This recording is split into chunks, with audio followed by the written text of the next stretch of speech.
Good morning. आज हम लोग कक्षा तृतीय विषय हिंदी पाठ 8 पढ़ेंगे, अध्याय 8 पढ़ेंगे। शीर्षक है सूझबूझ, है ना।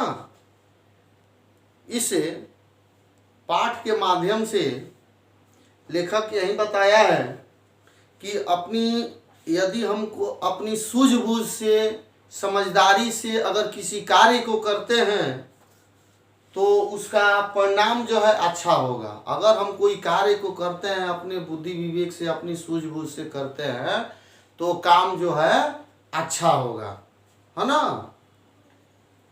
तो इस शीर्षक में एक गोपाल नाम का लड़का है जो अपनी वो सूझबूझ से, अपनी समझ से, अपनी बुद्धि विवेक के द्वारा कार्य को करता है, फिर भी अगर वो कार्य न करता तो उसके मन का जो अभिलाषा है, चाह है, इच्छा है, वो कभी पूर्ति नहीं होगी। इसलिए वो कार्य को करता है। यही चीज को पढ़ना है। इसमें पात्र है सूत्रधार, गोपाल, माँ भी है, कमला भी है, राजा भी है और महावत भी है। महावत यानी हाथी की देखभाल करने वाला जो होता है वही महावत होता है। यही चीज पढ़ना है। पहला दृश्य आता है। सभी लोग अपने सामने बुक को रखेंगे, हम इसको शुरू करते हैं। यह एक नाटक के आधार पे बना हुआ है। यही चीज है सूत्रधार। गोपाल अपनी माँ के साथ एक गांव में रहता था। वह बहुत परिश्रमी था। उसकी अभिलाषा थी कि वह एक दिन राजा के दरबार में कार्य करे, क्योंकि राजा बहुत दयालु और मेहनत की कद्र करने वाले थे। यानी गोपाल चाहता था, वो अपनी माँ से कहता है कि वो अपनी माँ के साथ गांव में रहता था और उसकी इच्छा थी। अभिलाषा यानी इच्छा, उसकी चाह, अभिलाषा थी, चाह थी कि हम जो हैं राजा के दरबार में कार्य को करें। राजा जो है बहुत दयालु हैं, वो मेहनत करने वाले का कद्र करते हैं, इज्जत करते हैं।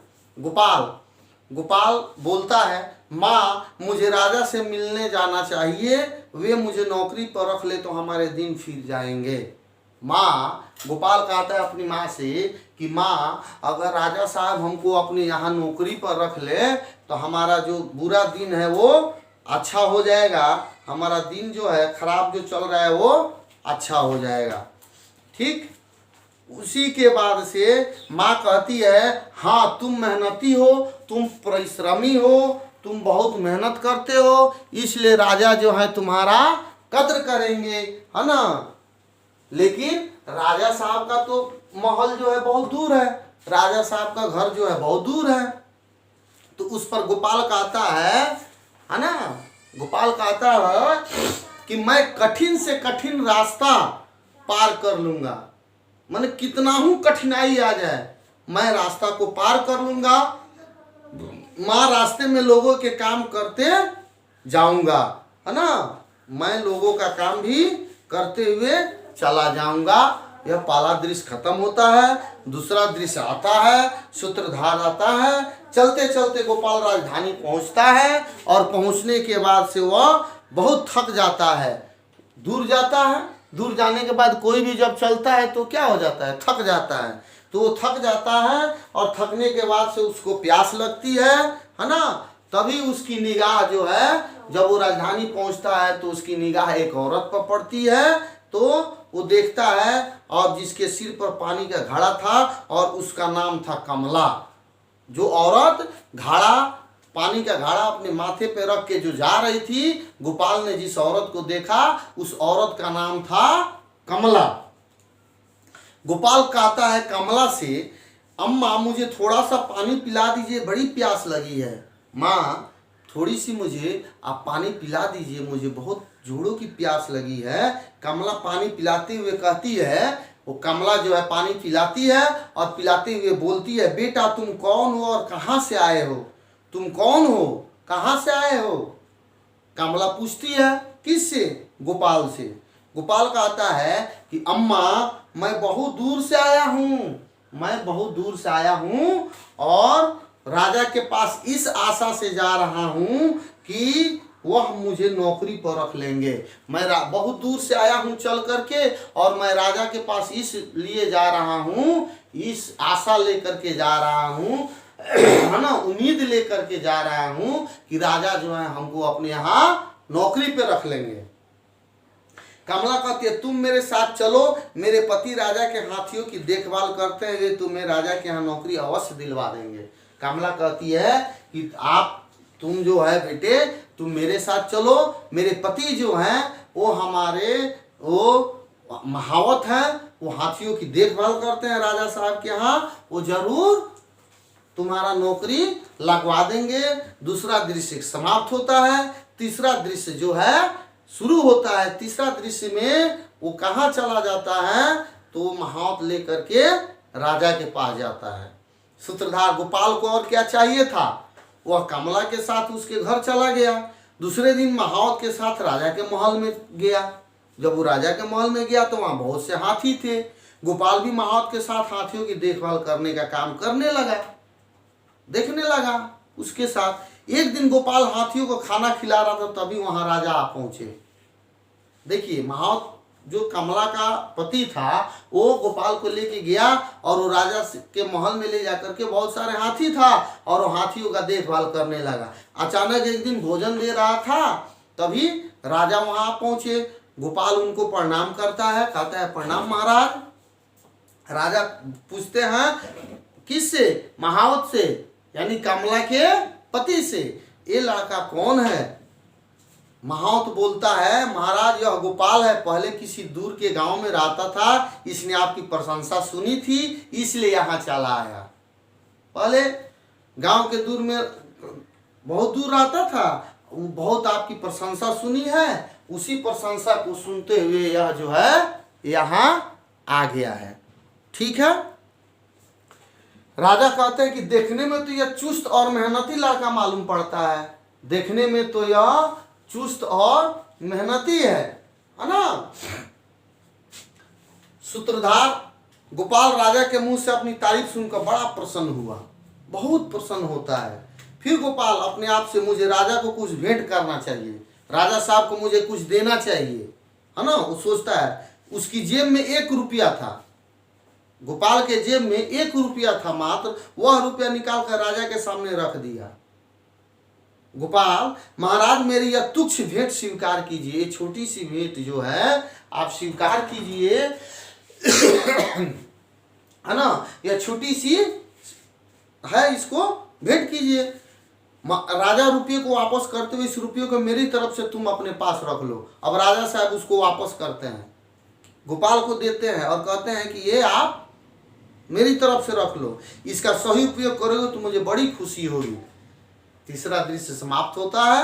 चौथा दृश्य में हम लोग चलते हैं। फिर अब जो है सूत्रधार उस दिन शाम को गोपाल जब घर लौटा, जब वो घर लौटता है तो गोपाल अपने आप से कह रहा है कि इस महंगाई में 1 रुपये के बदले मुझे क्या मिलेगा।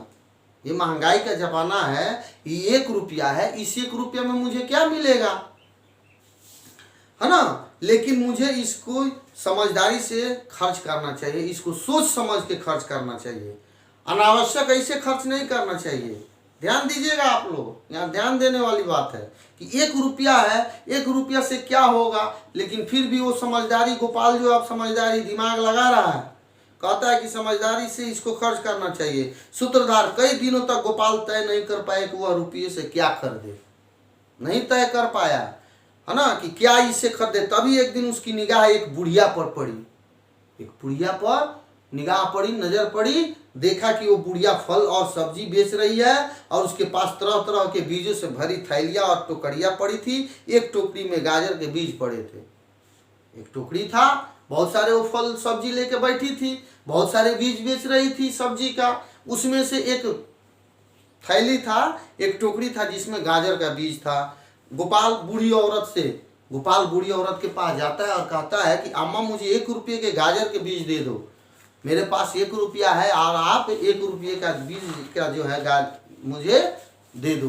वो लेता है और चला जाता है।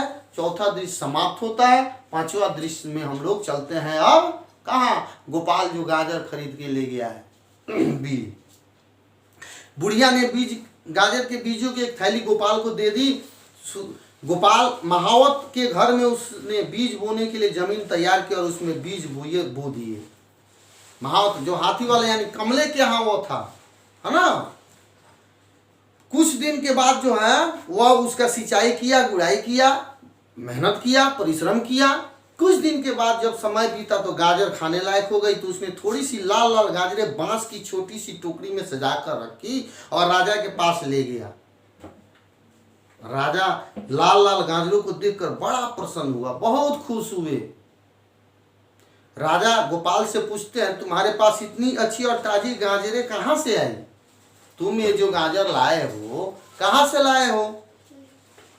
गोपाल कहता है, महाराज आपके लिए आप जो 1 रुपया जो मुझे दिए थे उससे मैंने गाजर के बीज खरीदे और जमीन तैयार कर बो दिए। सिंचाई और देखभाल करने से गाजर निकली है, उनमें से कुछ लाल लाल चुनकर मैं आपके लिए लाया हूँ। राजा खुश होते हैं, प्रसन्न होते हैं और कहते हैं, मुझे तुम जैसे मेहनती और सूझबूझ वाले लड़के की राज दरबार में बहुत जरूरत है। देखिए अपनी सोच से, अपनी बुद्धि से जो है वो राज दरबार में अपना जगह बना लिया। तुम कल से मेरे राज दरबार में काम करोगे। दूसरे दिन से ही गोपाल राजा के दरबार में काम करने लगा।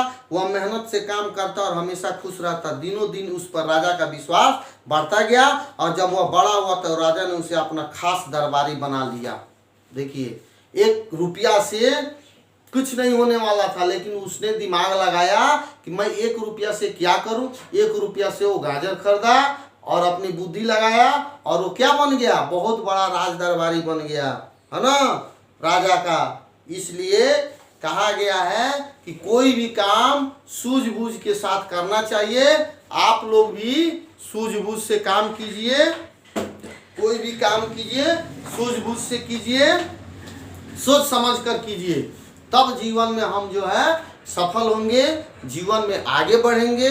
इसलिए आप लोग गोपाल की तरह आगे बढ़े, गोपाल की तरह अच्छे बने और आप लोग भी बहुत बड़ा बने। ठीक है। अब इस पाठ में जो कठिन शब्द आया है उसको हमने यहाँ लिख दिया है। आप लोग इसको नोट कर लेंगे और जो समझ में नहीं आया हो जहाँ वहाँ आप लोग पूछ सकते हैं। ठीक है। ओके, धन्यवाद।